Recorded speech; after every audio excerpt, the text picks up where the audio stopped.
Sa araw na to, ililipat na namin yung amin pong mga gills, mga dumalaga natin. Ito yung mga bago nating inahin baboy, So medyo matagal-tagal tayo naghintay dito. Mula nung ipinanganak ito. So ngayon ready na sila. Pero sila kasi ang bigat eh. Almost 100 kilos na ito. Hintayin namin 1 month pa. One down. Welcome to your bagong kulungan, So yan.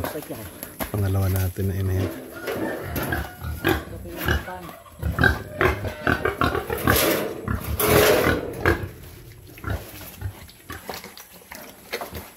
So ang bigat eh. 4 sila nagbo-board pero napapalaban.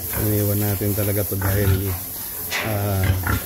pasok siya dun sa mga qualification na nakita natin. Ayan, pumasok na. Okay. 1 month more.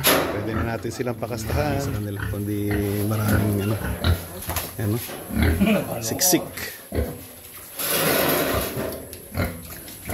So, nakapaglipat na tayo ngayong araw na to ng 7 na bagong inahin. So,